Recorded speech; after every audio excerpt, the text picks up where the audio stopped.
Welcome to Perspectives, a Catholic point of view, brought to you by St. Helens Parish on the corner of 20th Street and 20th Avenue in Vero Beach, where you are most welcome to come at any time and spend some time before the Lord.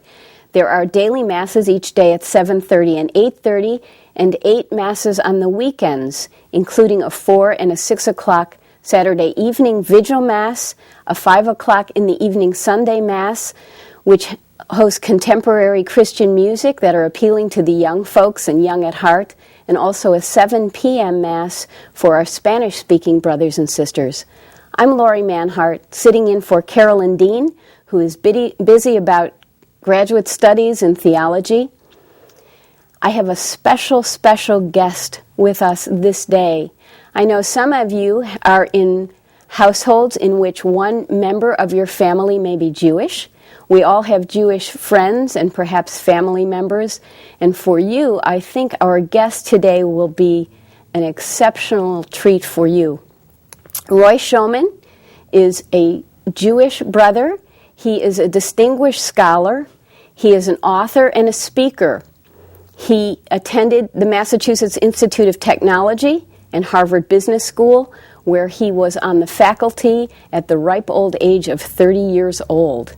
And Roy has written 2 beautiful books, Salvation is from the Jews and Honey from the Rock, which you can obtain from Miracles Books and Gift Store in the Kmart Plaza. I think you will enjoy both of these books. They're outstanding books. I'm pleased to present to you Roy Schoeman. Welcome, Roy. Hi, it's great to be here. Thank you for coming. Thanks. Tell us a little bit about your childhood. I know we should go back. First of all, we don't want to forget the Holocaust, and your parents narrowly escaped the horrific fate that so many Jewish people suffered so mercilessly. That's right. Both my parents are German Jewish Holocaust refugees. My father left Germany shortly after Hitler came to power. There was a short period when Jews were actually being encouraged to leave as long as they didn't bring any possessions or money with them, as long as they left everything behind, and he left then as a teenager. My mother was less fortunate. Her family fled to France, ended up in occupied France, and my mother actually ended up on a train en route to a concentration camp, but managed to escape when we were still in French territory, and made it to this country where they met and married. And of course that colored very much my identity and my childhood. I grew up very, very Jewish in a suburb of New York City. Everyone I knew was Jewish. My education, I went to Jewish religious education until college. All my friends were Jewish. All my parents' friends were Jewish. It was kind of us and them, and there wasn't much mixing in those days. Well, I have a photograph of your bar mitzvah, and I'm hoping that Tom can catch this photograph so we can see Roy Schoeman as a young boy at his bar mitzvah. It's really a beautiful picture. I wish we could have blown this up, but I think Tom will be able to zoom it for us. Well, why don't I, while he's doing that, kind of introduce the story of my conversion and how this happened that you were kind enough to invite me onto a Catholic television show. Anyway, as I said, I grew up very Jewish. I had no sympathy at all for Christianity, and I was quite religious. I then went to MIT, as you mentioned, and then went on to Harvard Business School, and I did well enough at Harvard Business School to be invited back to join the faculty.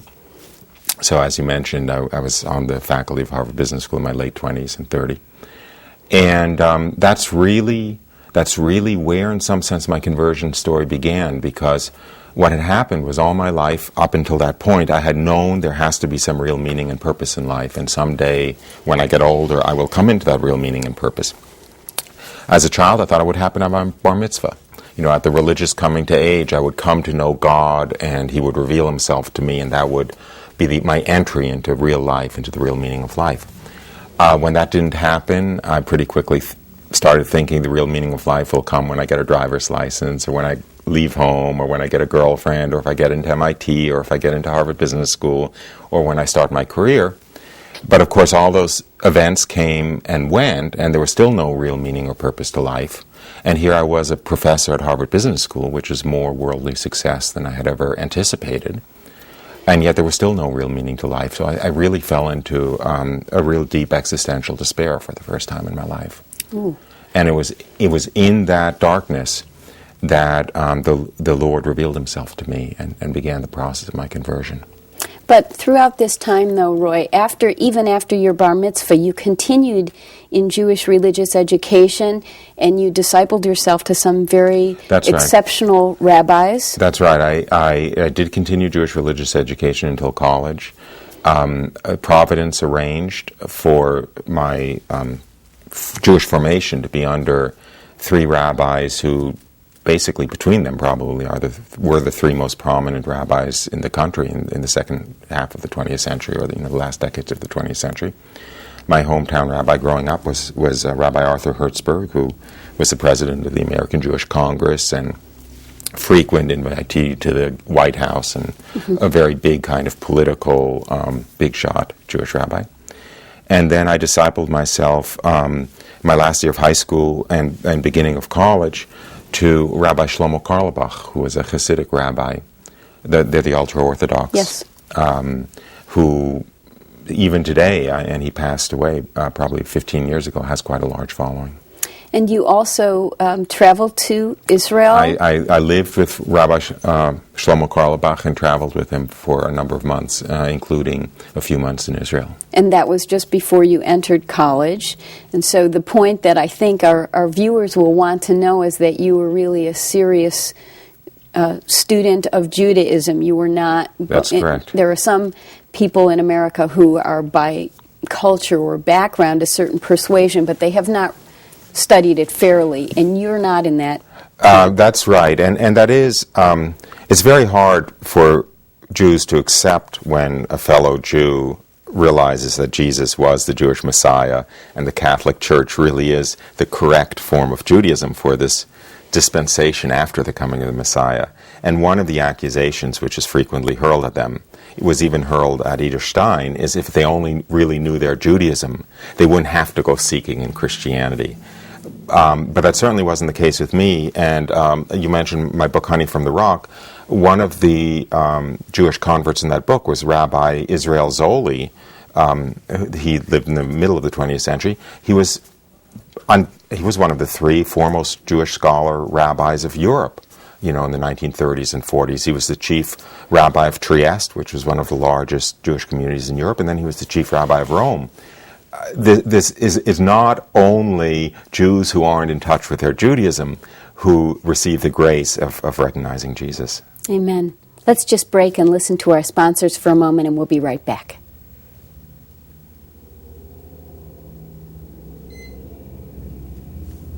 I think. Rolling tape in 5, 4, 3, 2. Welcome back to Perspectives. We're speaking with Roy Schoeman, a distinguished writer and lecturer who is a Jewish Catholic. And Roy was just sharing with us about his studies in Judaism, and he went away to college. And tell us what happened then. You were a little... Well, what I guess kind of where I was going with that was here I found myself at in my early 30s, a professor at Harvard Business School teaching marketing. And despite having always felt throughout my life that there is going to be a real meaning to purpose to life, which I will discover when I'm older, I hadn't discovered it. And it didn't come with worldly success. It didn't come with a good career and so forth. And the bottom fell out of my world. There was no reason to go on. I mean, life, we were just a chemical accident, and we lived and we died, and that was the end of the story, and there was really no purpose to anything, is how I thought in those days. So I was walking on the beach, lost in my thoughts early one morning in that kind of despair, really. And I received the grace of, from one moment to the next, finding myself in the presence of God, very consciously aware that I was in the presence of God, and seeing my life, and in fact seeing everything as though I had died and was looking back over my life after death. Wow. And I saw in an instant everything I would be happy about and everything I would wish I had done differently throughout my life. I saw that when I died, my two greatest regrets would be all of the time and energy I had wasted worrying about not being loved, when every moment of my existence I was held in an ocean of love greater than I imagined could exist, coming from an all-knowing, all-loving God. And the other great regret would be every hour I had wasted not doing anything of value in the eyes of heaven. I saw that all my life I'd been so worried about life having no real meaning and purpose, when the opposite was the case, that every minute of our lives has an infinite depth of meaning because it holds the potential for a moral act which will matter for all eternity. Basically, every moment we're faced with a choice, and if we make the right choice, we will benefit from having made that choice for all eternity. And if we make the wrong choice, that is a wasted opportunity, in some sense, for which we will be kicking ourselves for all eternity. Every hour has more meaning than I had ever hoped or imagined could exist in a whole lifetime. And I knew at that moment that the meaning and purpose of my life was to worship and serve my Lord and Master, who was revealing himself to me. But what I didn't know was who he was or what religion to follow. So what did you do? You said a prayer then, right? I prayed that he would tell me his name so I would know what religion to follow. And I remember praying, let me know your name. I don't mind if you're a Krishna and I have to become a Hindu. I don't mind if you're Buddha and I have to become a Buddhist. I don't mind if you're Apollo and I have to become a Roman pagan, as long as you're not Christ and I have to become Christian. Oh my. So he didn't reveal his name to me. I obviously wasn't ready to hear it. And but I went back home happy for the first time since childhood. I knew it was all true. We live forever. Everything that happens to us is the best possible thing that could be arranged, coming from the hand of a all-knowing, all-loving, all-powerful God, and so forth. And every night before going to sleep, I would say a prayer to know the name of my Lord and Master who had revealed himself to me. And a year to the day after that first experience, I went to sleep having said that prayer, and I felt as though I were woken by a hand gently rocking my shoulder, and that I was led to a room and left alone with the most beautiful young woman I could imagine. I knew without being told it was the Blessed Virgin Mary. She offered to answer any questions I might have for her. I asked her 4 or 5 questions. Now, I know that my body was asleep at the time, that if there were a camera in the room, it would have shown me asleep in bed. But the way it felt and the way my memory represents it is as though I were awake. So I remember the feeling of standing there weighing different questions in my mind. What about this? What about that? That's a silly question. I'll ask that one. I remember her answers. And then the next morning when I woke up, I knew that it had been Christ in that initial experience of God, and that this was about Christianity. And I wanted nothing other than to be as fully and completely a Christian as I possibly could. Now, you asked the Blessed Virgin Mary one question about prayer, if I remember. That's right. When I found myself in her presence, I was overwhelmed by her magnificence and grandeur and love. And all I wanted to do was almost throw myself prostrate and honor her properly. I remember one of the first thoughts that crossed my mind was, oh my goodness, I wish I at least knew the Hail Mary so that I could, say a prayer to her. I could have helped you out. I know now. Good. Thank God. But I didn't. But I was too proud to say, would you teach me the Hail Mary? So instead, I asked her what her favorite prayer to her was, so I would know how to honor her properly. And her initial response was a little bit coy. It was, I love all prayers to me. I was a little pushy. Maybe that had to do with being a New York Jew and maybe not. But I said, but you must love some prayers to you more than others. And she relented and she recited a prayer. Now it was in Portuguese. I didn't know any Portuguese, so all I could do was make the effort to phonetically remember the first few syllables and write them. That was very beautiful, a beautiful prayer, a beautiful vision. Now we'd like to hear from our sponsors, and then we'll come right back to hear more from Roy Schoeman. Okay. And pray for us. 5, 4, 3, 2, 1. This is Perspectives, a Catholic View. We're with Roy Schoeman this week, who is a very noted Jewish Catholic writer, scholar, speaker. He was just speaking to us about some very dramatic, mystical experiences he had. And Roy, you went from being a devout Jew, a serious seeker in Judaism, to very mystical experiences of God and then of the Virgin Mary. Tell us about the rest of your journey then from that point on. Okay, I'd like to. As I mentioned, at first I had an experience of God and knew that all of that was true about heaven and hell and God's love and so forth, but I didn't know who that God was or what religion it was. Then I had an experience of the Blessed Virgin Mary, and I knew who she was. That was an experience that took place while I was asleep. So the morning after that experience, I woke up. I knew who the Blessed Virgin Mary was, and I knew that Jesus Christ was God. But I still didn't know what a Protestant was or a Catholic was or what the difference was or any of those things. So really there wasn't much I could do other than open a local phone book and find a church to go to. But two things were going on. One was I knew who the Blessed Virgin Mary was, so as soon as I got to know the pastor at the church where I was going, I asked him, what about the Blessed Virgin Mary? And when he answered, without the degree of reverence and respect that I knew was due to her, I knew this is no place for me. And the other thing which was going on was I was spending all my free time hanging out at Marian shrines just to have a sense of her presence and walk the grounds and pray to her. But I really didn't know about prayer, to commune with her, speak to her. And there was a shrine near my house to Our Lady of La Salette, which is a church-approved Marian apparition that took place in 1846 in the French Alps. And you're a skier. You're a very accomplished skier. I lived for skiing before I knew better and started living for God. So when I was at these Marian shrines, I would often find myself present at a Mass going on. And whenever I was present at a Mass going on, I was filled with an overwhelming desire to receive communion, even though I didn't really know what it was. In fact, the first time I went to a priest and asked him to baptize me, he asked me, why do you want to be baptized? And at the time, I actually did not believe in all of Catholic doctrine or even dogma. I do now, of course. But he asked me, why do you want to be baptized? And I was actually a bit annoyed with him at that point because he had kept me waiting for an hour and a half, and I was a Harvard Business School professor. Who's he to keep me waiting and so forth? So I figured I'll teach him a lesson, I'll blurt out the truth, and he'll throw me out for such a disrespectful answer. So when he said, why do you want to be baptized?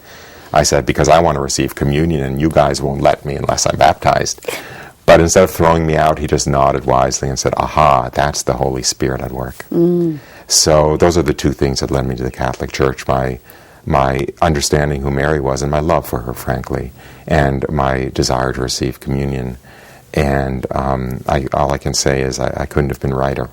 And the Holy Spirit was working in your life to draw you into the fullness of truth, and you had an experience when you were skiing, I believe in France in the Alps, and it was raining, and you weren't very happy that it was a rainy day. I mentioned that there was this shrine to Our Lady of La Salette near my house, and so the following winter I was skiing in the French Alps, and it was raining, and I was bored, so I thought I'd go to the shrine of Our Lady of La Salette, the original, the place where she appeared, just to get away from the ski area and spend a few hours in quiet.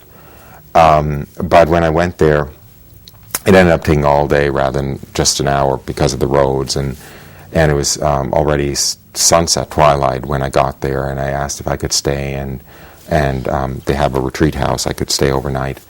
And I ended up spending the rest of the entire ski trip there and having continual healing done on me by the Blessed Virgin Mary. And I would drift in and out of sleep and have a lot more dreams of the Blessed Virgin Mary.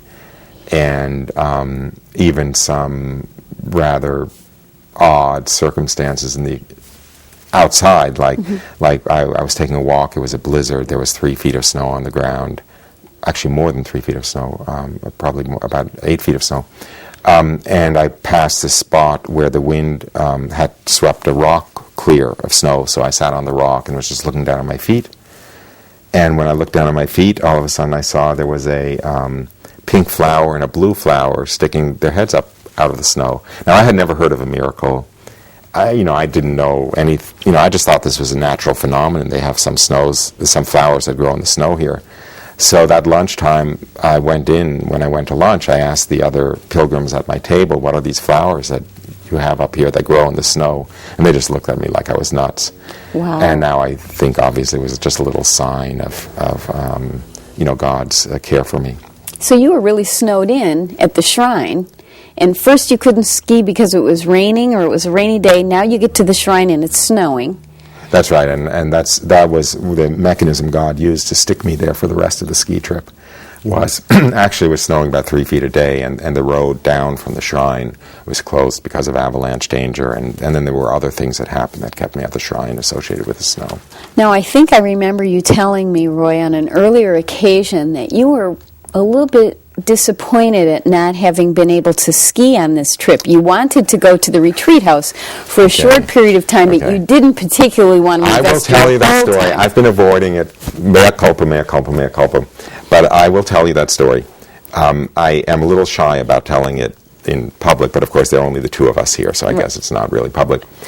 I was stuck at La Chalette Shrine for the rest of the ski trip, and it was snowing about 3 feet a day. It would have been the best powder conditions of my life. When I finally got out of there, it was just in time to go back to Geneva to fly home. And the last night before flying home, I was in Geneva, and just before going to sleep, I whined to God. I know one's supposed to pray to God, but most of the time my prayers maybe resemble whines more than they resemble prayers. I whine to God, I can't believe you did this to me. I go halfway around the world to go skiing, and you stick me at La Chalette for the whole trip. And I go to sleep in that mood, and I have this, again, a very vivid dream. And in this dream, I'm confronted by a man who reminded me of that very stern but loving high school teacher who seems always stern, but all the students know that he loves them more than any of the other teachers. And he just drills me with his eyes, and he said, you can go skiing or you can work for the second coming. Which do you choose? And I got the picture. And you chose wisely. I haven't gone, I may have gone skiing once or twice after that, but that's it. Well, what a beautiful story, Roy. We have to hear more of your story. This is just so inspiring, and there are so many people who are blessed to hear about a Jewish Catholic who's had such a divine intervention from God in your life. God has been so good to you. He has. Let me just quickly say the reason I wrote that book, Honey from the Rock, is because I'm not alone in this. Exactly. There are dozens and dozens and dozens of Jews. The scriptures say we're a stiff-necked and hard-headed people. I don't know if that's true or not, but it was true with me, and it took something extraordinary to bring me to the truth of the Catholic faith. And not only me, but the 16 other Jews in Honey from the Rock. And that's why I collected the stories. And if anyone, very quickly, is interested in finding out more about the books or my witness testimony, I have a website, www.salvationisfromthejews.com. Excellent. Well, we're going to hear more about your books and more about your story. We're going to visit with you again next week. And for now, we're going to invite our viewers to come back next week and hear more from Roy Schoeman. And we're going to ask that God bless you abundantly in His great love and His mercy.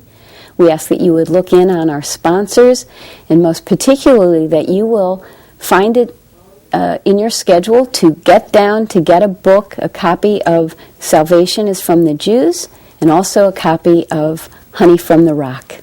God bless you. Have a wonderful week.